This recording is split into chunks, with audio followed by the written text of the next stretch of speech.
TNPSC group 1 mains examination. இந்த தேர்வுக்கு தயாராகும் நண்பர்கள் தான் இந்த 90 கொஸ்டின்ஸ்லேருந்து 110 கொஸ்டின் வரைக்கும் போட்டவங்களுக்கு ரொம்ப குழப்பமான ஒரு சூழ்நிலை. அவன் மெயின்ஸுக்கு படிக்கலாமா வேணாமா அப்படின்ட்டு கேட்டுட்ருக்காங்க.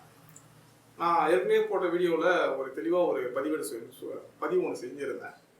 அது என்ன அப்படின்னா, நீங்கள் 200 கொஸ்டின்ஸ்க்கு 100 கொஸ்டின்ஸ் சரியான பதில் அளிச்சிருக்கீங்க அப்படின்னு சொன்னால் உடனடியாக நீங்கள் மெயின்ஸுக்கு ப்ரிப்பேர் பண்ணுறதுக்கு தயாராகிடுங்க அப்படின்னு சொல்லிடுறேன்.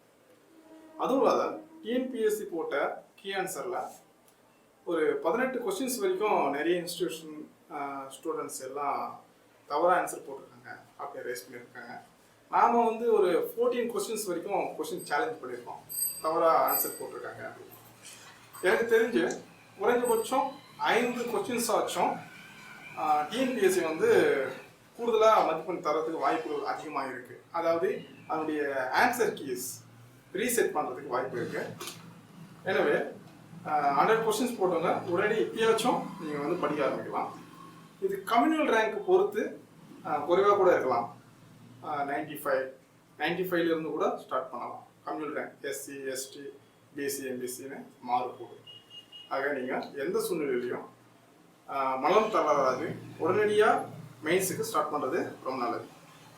இப்போது புது சிலபஸ் விட்டுருக்காங்க மெயின்ஸ் எக்ஸாமுக்கு. இந்த புது சிலபஸ் அப்படின்றது வந்து பழைய சிலபஸ்லேருந்து மாற்றி அமைச்சிருக்கிறாங்க. எக்ஸாம் பேட்டர்னும் மாற்ற போகிறாங்க. ஒவ்வொரு பேப்பருக்கும் 300 பேப்பர்ஸ்ன்றதை இப்போ மார்க்ஸ் குறைச்சி அதை மாற்றிருக்கிறாங்க. இப்போது பேப்பர் 1, பேப்பர் 2, பேப்பர் 3 இந்த 3 பேப்பர்ஸுக்கும் எவ்வளோ வெயிட்டேஜ் கொடுத்து எப்படி படிக்கிறது, இதனுடைய மெட்டீரியல்ஸ் எங்கே கிடைக்குது, என்னென்ன புக்ஸ் சோர்ஸ் அப்படின்றத பற்றி நம்ம பார்க்க போகிறோம். பேப்பர் 1 அப்படின்னு எடுத்தோம் அப்படின்னு சொன்னால் ஆஸ் யூஷுவலாக அவங்க கொடுத்த மாதிரி கொடுத்துருக்கு, பழைய பேப்பரில் இருந்த மாதிரி தான் இருக்குது. Indian history and culture. அதுக்கப்புறம் மேத்தமேட்டிக்ஸ்க்கு அப்புறம் social issues in India. Indian ஹிஸ்ட்ரியை பொறுத்த வரைக்கும் அதுக்கு முன்னாடி ஒரு விஷயம் சொல்லிடுறேன். இதில் கொடுக்கப்பட்ட எல்லா சிலபஸுக்கும் நம்ம ஃபஸ்ட்டு படிக்க வேண்டியது என்ன அப்படின்னு சொன்னால் 6th இருந்து 12th வரைக்கும் இருக்கக்கூடிய பாடப்புத்தகங்களை சரியாக படித்து எல்லாத்தையும் ஒவ்வொன்றுத்தையும் படித்து நீங்கள் டிஸ்கிரிப்டிவ் பண்ணி பார்க்கணும். அதாவது எழுதி ப்ராக்டிஸ் பண்ணணும். இதுக்கு முன்னாடி குரூப் 2 மெயின்ஸ் எழுதுனவங்களுக்கும் குரூப் 1 மெயின்ஸ்க்கு எழுதுனவங்களுக்கும் யூபிஎஸ்சி சிவில் சர்வீஸ் மெயின்ஸ்லாம் எழுதிட்டு வரவங்களுக்கு சரியான ஒரு அனுபவம் இருக்கும். என்ன அப்படின்னா, எக்ஸாம் ஹாலில் நம்மளால் வேகமாக எழுத முடியல, சரியான முறையில் நம்ம கொடுக்க வேண்டிய ஆன்சரை கொடுக்க முடியாமல் வந்துடுது, அதாவது அதில் எழுத முடியாமல் வந்துடுது அப்படின்ற ஒரு மிகப்பெரிய ஒரு அனுபவம் இருக்கும். அந்த அனுபவத்துக்கு முதன்மை காரணம் என்ன அப்படின்னு சொன்னால், நாம் படிக்கும்பொழுது எழுதி பார்க்கறதுக்கு ரொம்ப சோம்பேறித்தனம் படுறோம். விரல் வலிக்குது, எழுதி பார்க்கணும், நேரம் அதிகமாகும். சில பேர் நினைக்கிறாங்க எழுதி பார்க்குறோம் அப்படின்னும்போது நம்மளுக்கு நேரம் ரொம்ப செலவாகுது, அதால் வந்து எழுதி பார்க்க மாட்டேன், கடைசியாக நான் சேர்த்து படித்து எழுதிடுறேன் அப்படிலாம் நினைக்கிறாங்க. இது ரொம்ப முட்டாள்தனமான விஷயம். அதனால தான் வந்து நம்ம மெயின்ஸ் எக்ஸாமில் சரியான முறையில் ப்ரெசன்டேஷன் பண்ண முடியாமல் போகுது.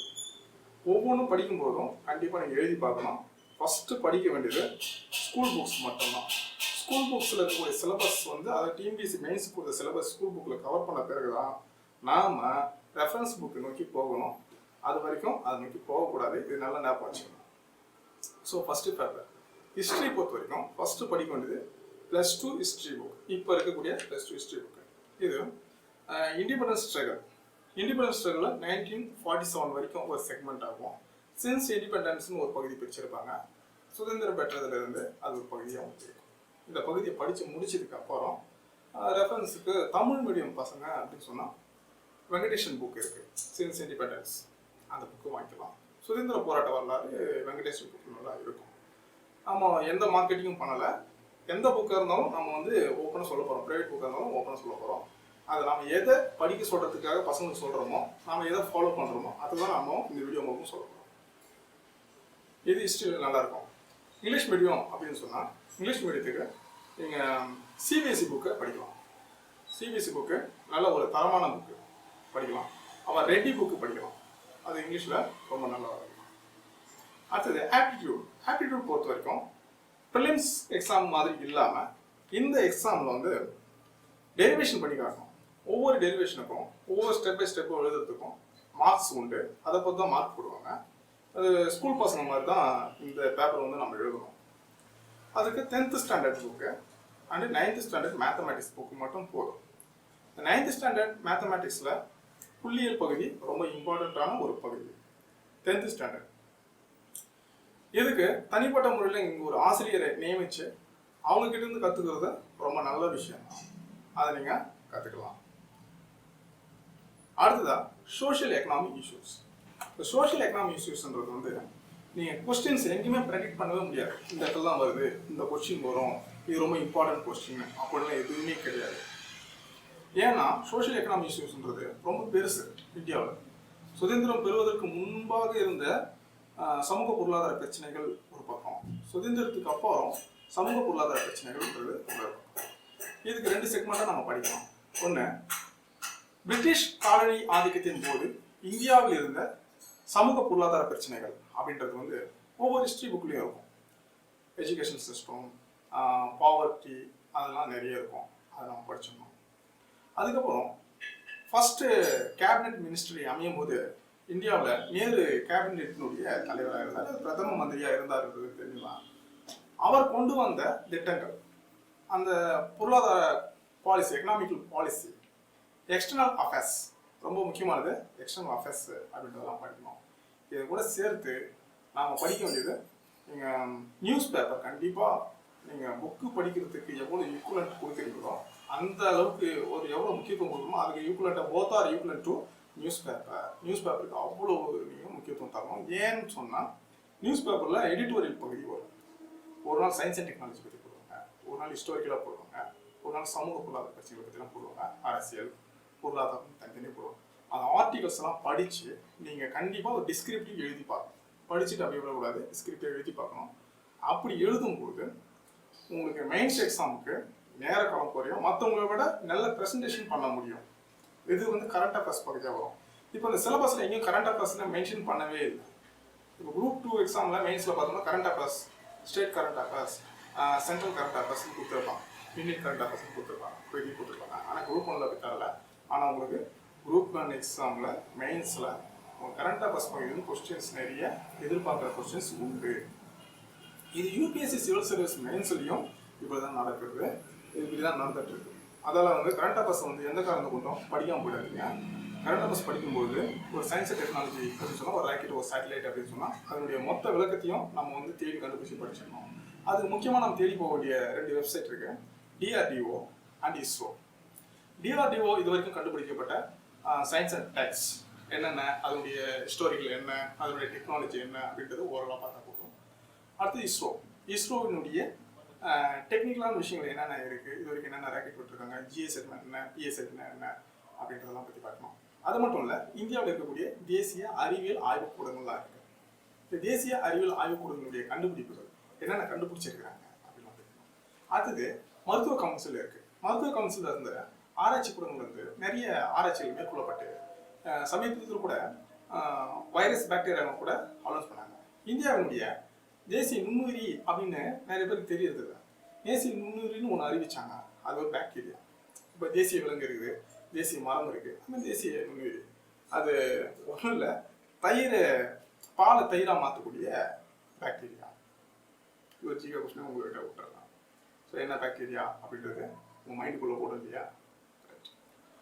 அப்போது இந்த மாதிரி விஷயங்கள்லாம் நம்ம சயின்ஸ் அண்ட் டெக்னாலஜி அந்த மாதிரி இஷ்யூஸ்லாம் படிக்க வேண்டியது இருக்குது. இது ஃபஸ்ட் பேப்பரில் ரொம்ப ஒரு எளிமையான பேப்பர் தான், ஆனால் கொஞ்சம் கஷ்டமான பேப்பர். இதில் ரொம்ப ப்ரீஃபாக படிக்க வேண்டிய பேப்பர் அப்படின்னு சொன்னால் ஹிஸ்ட்ரி பேப்பர். ஹிஸ்ட்ரின்றது மாடர்ன் ஹிஸ்ட்ரி. மாடர்ன் ஹிஸ்ட்ரின்றது சுதந்திர போராட்ட வரலாறு மட்டும்தான். அது ஈஸ்ட் இந்தியா கம்பெனியிலும் தொடங்கிலாம் கரெக்டாக இருக்கும். 1600ஆம் ஆண்டு ஈஸ்ட் இந்தியா கம்பெனி இந்தியாவில் வந்துச்சு அப்படின்றது தொடங்கி மகாத்மா காந்தியினுடைய ஈரா, அவருடைய காலம் 1947 வரைக்கும் நடந்த ஹிஸ்டாரிக்கல் ஒன்று. அடுத்தது சுதந்திரம் பெற்றதுலேருந்து இது வரைக்குமான ஹிஸ்ட்ரி அப்படின்ட்டு ரொம்ப ப்ரீஃபாக படிக்கிறதா இருக்கும். அடுத்தது பேப்பர் 2. பேப்பர் 2 பொறுத்த வரைக்கும் Indian polity and external affairs பற்றி கொடுத்துருக்குறாங்க. இது இந்தியன் பாலிட்டினா பொலிட்டிக்கல் சயின்ஸ் அப்படின்ற மாதிரி நீங்கள் படிக்காமல் இது வந்து இந்தியன் அட்மினிஸ்ட்ரேஷன், அதாவது இந்திய நிர்வாகம் அப்படின்ற ஒரு பாயிண்ட் ஆஃப் வியூவில் நீங்கள் படிச்சீங்கன்னா இது வந்து எளிமையாக நீங்கள் வந்து இந்த எக்ஸாமை கையாள முடியும். ஆங்கில வழியில் படிக்கிறவங்களுக்கு ரொம்ப எளிமையான ஒரு விஷயம் என்ன அப்படின்னு சொன்னால், ஆங்கிலத்தில் நிறைய புத்தகங்கள் இருக்குது. லட்சுமிகாந்த், ரெட்டி, டிடி பாசு, அந்த மாதிரிலாம் இருக்குது. தமிழ் மீடியம் படிக்கிற பசங்களுக்கு ஒரு விஷயம் நான் சொல்கிறேன். நீங்கள் இங்கிலீஷ் மீடியம் இருந்தாலும் சரி, தமிழ் மீடியம் சரி, யாராக இருந்தாலும் சரி, நம்ம பயன்படுத்த வேண்டிய ஒரே ஒரு சோர்ஸு இதுக்கும் ஸ்கூல் புக்ஸ் தான் முதல்ல நம்ம பயன்படுத்தணும். இப்போ புதிதாக வந்திருக்கக்கூடிய +1 புக் வந்து நீங்கள் பொலிட்டிக்கல் சயின்ஸ் ரொம்ப அருமையான புத்தகம். தமிழ்நாடு டெக்ஸ்ட் புக்ஸ் ரொம்ப நல்லா இருக்குது, அதை படித்து முடிச்சுருக்கேன். +2ல் இருக்கக்கூடிய பொலிட்டிக்கல் சயின்ஸ் புக் நான் படித்தேன். ஆனால் அது போதுமானா கண்டிப்பாக அது போதாது. இந்திய நிர்வாகம் சம்மந்தமான புத்தகம் வந்து வெங்கடேசன் புக்கு இருக்குது, வெங்கடேசன் புக் இருக்குது, சந்திரசேகர் புக் இருக்குது, அதுக்கப்புறம் வந்து ஜெயராஜ் புக்கு பார்த்தோம் அப்படின்னு சொன்னால் கொஸ்டின் ஆன்சரோடவே இருக்கும். 3 மார்க் கொஸ்டின்ஸு, பிக் கொஸ்டின்ஸ்னு கொஸ்டின் வித் ஆன்சரோடய இருக்கும். அது ஏதாச்சும் ஒரு ரெஃபரன்ஸ் புக் எடுத்து நீங்கள் ஃபாலோ பண்ணிக்கிறது ரொம்ப நல்ல விஷயமாக இருக்கும். இது எக்ஸ்டர்னல் அஃபேர்ஸை பொறுத்த வரைக்கும் இந்தியாவுடைய வெளியுறவு கொள்கையினுடைய பாலிசி அப்படிங்கும்போது நீங்கள் கண்டிப்பாக இந்தியாவுடைய ஹோம் மினிஸ்ட்ரி வெப்சைட் இருக்குது. எக்ஸ்டர்னல் அஃபேர்ஸ் பற்றி அதனுடைய வெப்சைட்டில் போயிட்டு என்னென்ன இது வரைக்கும் நடந்திருக்குது, என்னென்ன பாலிசி மேக் பண்ணியிருக்காங்க, கடந்த 10 வருஷத்தில் என்ன பண்ணியிருக்காங்க, லாஸ்ட் இயர்ஸ் என்ன பண்ணியிருக்காங்க அப்படின்றத பற்றி தான் கண்டிப்பாக நீங்கள் வந்து அந்த பாலிசிஸ் மேக்கிங்லாம் பற்றி நீங்கள் படித்து தான் ஆகணும். அது ஹிஸ்டோரிக்கலாகவும், ரெண்டாவது கரண்ட் அஃபேர்ஸ் சம்மந்தமாகவும் இந்த பாலிசிஸ்லாம் மேக் பண்ணுறது ரொம்ப அவசியமான ஒன்றா இருக்கும். இது பேப்பர் 2ல் ஃபர்ஸ்ட் டாபிக். அடுத்தது role impact of science and technology. Science and technology பற்றி நம்ம முன்னாடி பேசிட்டோம். சயின்ஸ் அண்ட் டெக்னாலஜி படிக்கிறாங்க. சயின்ஸ் அண்ட் டெக்னாலஜி படிக்கும்போது நிறைய பேர் என்ன பண்ணுறாங்கன்னா +1 +2 ஃபிசிக்ஸ், கெமிஸ்ட்ரி, பாட்னி, ஜுவாலஜி படிக்கணும் அப்படிங்கிறாங்க. அது ரொம்ப தப்பான ஒரு விஷயம். நீங்கள் கரண்ட் அஃபேர்ஸில் சயின்ஸ் அண்ட் டெக்னாலஜி பற்றி படிக்கும்போது அது சம்மந்தம் ரிலேட்டடான பேசிக்ஸ் வேணுன்னா ஸ்கூல் புக்ஸில் போய் படிக்கலாம். அதில் பயன்பாட்டு உயிரியல் அப்படின்ற பகுதிகள்லாம் நீங்கள் படித்து வச்சுக்கலாம். அது வந்து உங்களுக்கு பயன் தரக்கூடிய ஒரு பகுதி தான். அதை நீங்கள் பயன்படுத்தி நல்லா படித்து வச்சுக்கலாம். அடுத்தது Tamil society, it's culture and heritages. Tamil கலாச்சார பண்பாடு அப்படின்றத பற்றி, தமிழ் கலாச்சார பண்பாடு ஸ்கூல் புக்ஸ் நல்லா இருக்குது. +1 இந்தியன் கல்ச்சர் புக்கு. இப்போது அது வந்து அறையியல் மற்றும் இந்திய பண்பாடு அப்படின்னு சேர்த்து ஒரே புக்காக கொடுக்குறாங்க. அது ஒன்றா சேர்த்து மிங்கிள் பண்ணி கொடுக்குறாங்க. இதுக்கு முன்னாடி தனித்தனியாக இருக்கும். வால்யூம் 1, வால்யூம் 2 அப்படின்னு இருக்குது. +1 புக், புது புக்கு நல்லா இருக்கு. இப்போ இருக்கக்கூடிய +2 இந்தியன் கல்ச்சர் புக். இந்த புத்தகத்தில் ரொம்ப அழகாகவே இந்திய கலாச்சாரம் மற்றும் தமிழக கலாச்சார பண்பாடுகளை பற்றி ரொம்ப அழகாக கொடுத்துருப்பாங்க. இந்திய கலாச்சாரத்துக்கு தமிழ்நாட்டினுடைய கொடை அப்படின்னு ஒரு டாப்பிக்கே கொடுத்துருப்பாங்க. அந்த டாப்பிக்கை ரொம்ப திறமையாக அழகாக படிக்கணும். ஏன் திறமையாக படிக்க சொல்கிறேன் அப்படின்னு சொன்னால், அந்த பகுதி ஒரு கோபியாக படிக்கலை அப்படின்னு சொன்னால் ரொம்ப மைண்டில் நிற்காது, மறந்து போகிற ஒரு பகுதி. அதெல்லாம் கொஞ்சம் திறமையாக படிக்க சொன்னேன். ஆழ்ந்து கொஞ்சம் யோசித்து புரிஞ்சுக்கிற மாதிரி படிச்சிங்கன்னா நல்லா இருக்கும். அடுத்தது இந்த புக்குக்கு ப்ரைவேட் புக் என்ன கிடைக்கும், சோர்ஸ், வெளியே சோர்ஸ் என்ன இருக்குது அப்படின்னு சொன்னால், KK பிள்ளை அவர்கள் எழுதின தமிழ் கலாச்சார சம்பந்தமான ஒரு புத்தகம் இருக்குது. தட்சிணாமூர்த்தி எழுதின இந்திய பண்பாட்டில் தமிழ்நாட்டினுடைய கலாச்சார பண்பாடு சம்பந்தமான ஒரு புத்தகம் இருக்குது. அடுத்தது ஜெயம் பப்ளிகேஷனுடைய தமிழ் இலக்கிய வரலாறு அப்படின்னு ஒரு புத்தகம் இருக்குது. இந்த புக்கு நீங்கள் படிச்சிங்க அப்படின்னு சொன்னால் நல்லாயிருக்கும். அது இந்த சப்ஜெக்ட்டுக்கு ரொம்ப ரிலேட்டட் பண்ணி மார்க்ஸ் ஸ்கோர் பண்ணி கொடுக்கறதுக்கு இந்த பகுதி. ஏன்னா இந்த பகுதியை வந்து எல்லாரும் மார்க்ஸ் லூஸ் பண்ணுற இடம் இந்த இடத்துல தான். மார்க் நிறைய எடுக்கிறது இல்லை. ஏன்னா இந்த பகுதி ரொம்ப கடுமையான பகுதி, ரொம்ப எளிமையாக ஞாபகம் வச்சுக்க முடியாது. ரெண்டாவது சோர்ஸ் கிடையாது. முக்கியமான விஷயம் புக்ஸினுடைய மெட்டீரியல்ஸ் ரொம்ப கிடையாது. அதில் இருப்பான். தமிழ் கலாச்சார பண்புல 3 புக்கும் தமிழ் இலக்கிய வரலாறு புக் வந்து ரொம்ப நல்ல புத்தகம். கொஞ்சம் படிக்கிறதுக்கு கொஞ்சம் கஷ்டமாக இருக்கும், ஆனால் நல்ல புத்தகம் தான். அதை படித்து நீங்கள் இந்த தேர்வு நல்லா எழுத முடியும். அது பேப்பர் 3 பொறுத்த வரைக்கும் geography of India special reference to Tamil Nadu, அதாவது இந்திய ஜியோகிராஃபியும், அடுத்தது தமிழ்நாடு ஜியோகிராஃபி பற்றி கேட்குறாங்க. இந்தியன் ஜியோகிராஃபிக்கு வந்து 10th standard geography book base நல்லாயிருக்கும். 9th ஸ்டாண்டர்ட், பழைய 9th ஸ்டாண்டர்ட் புக், இப்போ இருக்கிற 9th ஸ்டாண்டர்டில் பழைய 9th ஸ்டாண்டர்ட் சமச்சீரில் இருக்கும், சமச்சீர் புத்தகத்தில் கொடுக்கப்பட்ட 9th ஸ்டாண்டர்ட் புக்கு ஃபுல்லாக தமிழ்நாடு ஜியோகிராஃபி பற்றி மட்டும்தான் இருக்கும். இந்த ஜியோகிராஃபியில் அதனுடைய தொழில், இண்டஸ்ட்ரியல் மேப்ஸ் எல்லாம் எல்லாமே கொடுத்துருப்பாங்க. ரொம்ப அருமையாக இருக்கும். அந்த புத்தகத்தில் இருக்கக்கூடிய ஜியோகிராஃபி படிச்சிட்டிங்க அப்படின்னு சொன்னால் உங்களுக்கு வந்து தமிழ்நாடு பற்றிய ஜியோகிராஃபிக்கான அடிப்படை பேஸ்ன்றது உங்களுக்கு ரொம்ப எளிமையாகிடும்.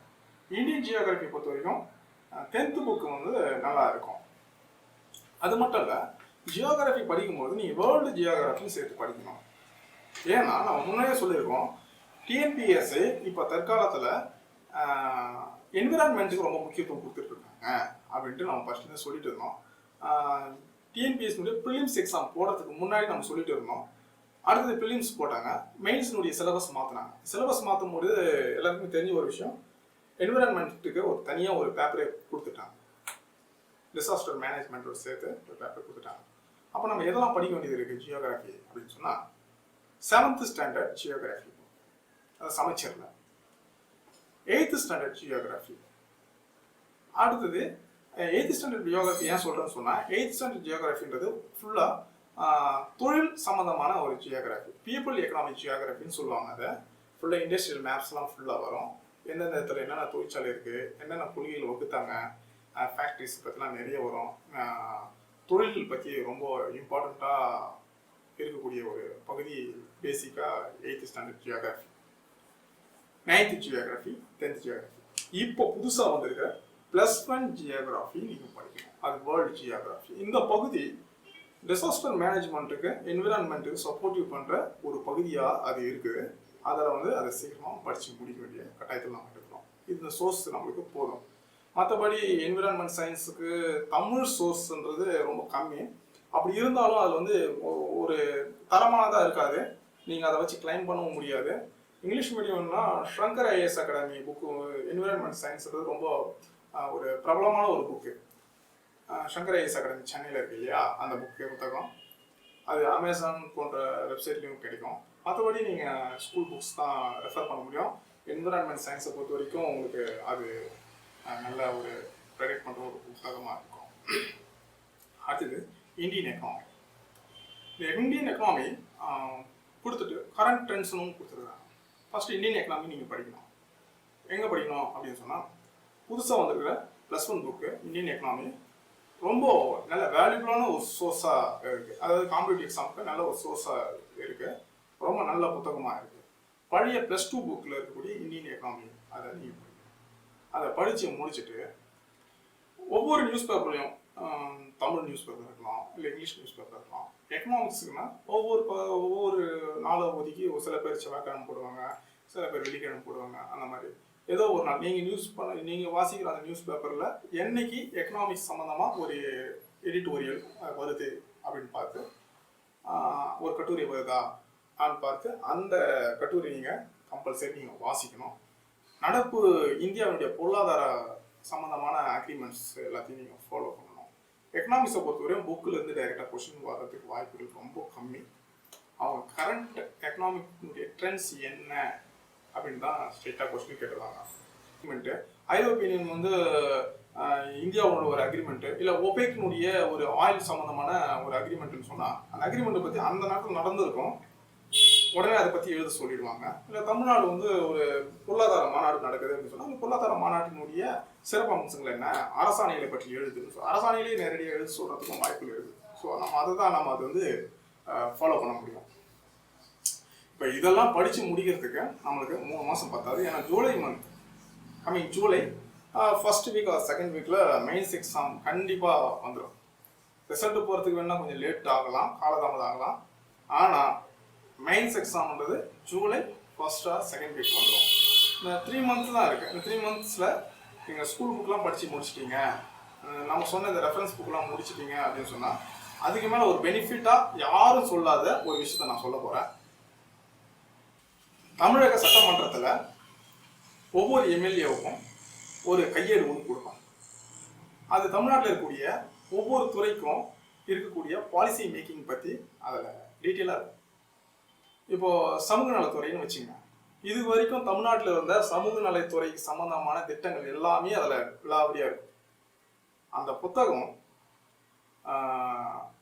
உங்கள் பிரதர்ஸ், சிஸ்டர்ஸ், இல்லை உங்கள் சொந்தக்காரங்க, இல்லை ஃப்ரெண்ட்ஸு யாராச்சும் தலைமை செயலகத்தில் ஒர்க் பண்ணால், இல்லை உங்களுக்கு எம்எல்ஏ யாராச்சும் தெரிஞ்சா, இல்லை உங்கள் இன்ஸ்டியூட்டில் யாராச்சும் யாருக்கா அந்த புக்கு இருந்தால், அதை உடனடியாக வாங்கி படிக்கிறேன்னு கேளுங்க. ஆனால் அது ஒரு விஷயம் என்னன்னா, அது தனி சுற்றுக்காக தான் தராங்க, அது நம்மளுக்கு வெளியே கிடைக்காது. சில பேர்கிட்ட இருக்கலாம், அதை படிக்கிறதுக்காக வாங்கி படிச்சுட்டு கொடுத்துருங்க. அப்படி வேணா பண்ணலாம். படிக்கிறதுக்கு கேட்டால் ஒன்றும் தப்பு இல்லையே, நம்ம தனி போட்டு மூலையில் அதை பிரிண்ட் போட்டு சேல் பண்ணதான் தப்பு. அது மாதிரி புத்தகம்லாம் நல்லா இருக்குது, அதை வாங்கி படிக்கலாம், தப்பு இல்லை. அது ரொம்ப அருமையாக இருக்கும். ஆனால் அந்த ஸ்கூல் புக்ஸ் படித்து முடிக்கிறதுக்கே நேரம் சரியாக இருக்கும். சரியான முறையில் படிங்க. இன்ஸ்டியூட் போகலாமா அப்படின்னு சொன்னால் அது உங்கள் தனிப்பட்ட விருப்பம். ஆனால் என்ன கேட்டால் இன்ஸ்டியூஷன் போயிட்டு மறுபடியும் மெயின்ஸ் எக்ஸாம் படிக்கிறதுன்றது ஒரு டெஸ்ட் பேட்சை போட்டுட்டு வேணால் எழுதி நம்ம ப்ராக்டிஸ் பண்ணலாம். திருப்பி கிளாஸ் எடுத்து படிக்கிறது என்னை பொறுத்த டைம் வேஸ்ட்டு. நீங்கள் எவ்வளோ படிக்கிறீங்களோ அவ்வளோ எழுதி பாருங்கள், அதுதான் ஒரு நல்ல பெஸ்ட்டாக இருக்கும். நல்லா படிங்க. இந்த எக்ஸாம் நல்லா அமையணும். இந்த ப்ரிலிமினரி எக்ஸாமுக்கு நம்ம ஒரு வியூகம் அமைச்சு ஒரு ஸ்பூன் ஃபீடிங் மாதிரி எப்படி படிக்கணும், எளிமையாக படித்தா பாஸ் பண்ண முடியும் அப்படின்ட்டு ஒரு வீடியோ போட்டு வரணும். அந்த வீடியோ படி ஃபாலோ பண்ணி ஒரு 8 பேர் எக்ஸாம் எழுதியிருந்தாங்க. அதில் வந்து 2 பேர் வந்து கண்டினியூஸாக டிஎன்பிஎஸ்சி இது வரைக்கும் ஒரு 3 குரூப் 1 எக்ஸாம் இது வரைக்கும் 3 வாட்டி அட்டெம்ப்ட் அடிச்சிருக்காங்க. அதில் ஒருத்தர் 80 கொஸ்டின்ஸ் வரைக்கும் தான் இது வரைக்கும் போட்டிருக்காரு. ஆனால் இந்த முறை அவர் வந்து 95 கொஸ்டின்ஸ் போட்டிருக்காரு. 95 கொஸ்டின்ஸ் ஒருத்தர் 100 கொஸ்டின்ஸ் போட்டிருக்காங்க சார். இந்த 8 பேருமே, இந்த 2 பேர், ஒருத்தர் வந்து 100 கொஸ்டின் ரீச் பண்ணியிருக்காரு. மற்றவங்க எல்லாமே 110 கொஸ்டின்ஸ்க்கு மேலே 120 கொஸ்டின்ஸ்க்கு மேலே தான் ரீச் ஆகிருக்காங்க. இது ஒரு நல்ல ஒரு முறையாக அதை ஃபாலோ பண்ணி, ஏன்னா அது அனுபவத்திலிருந்து கிடைச்ச ஒரு மெத்தட். அந்த மெத்தடை ஃபாலோ பண்ணி அது பெரிய சக்ஸஸாக அமைஞ்சிருக்கு. நல்ல ஒரு ஆட்சியாளரை வந்து மக்களுக்கு நல்ல ஒரு நிர்வாகத்தை கொடுத்தா ரொம்ப சந்தோஷமான விஷயம் தான். நல்லா படிங்க. எதிர்வரும் அடுத்தடுத்த தேர்வுகளில் நம்ம ஒரு உதவிகரமாக இருப்போம். நன்றி, வணக்கம்.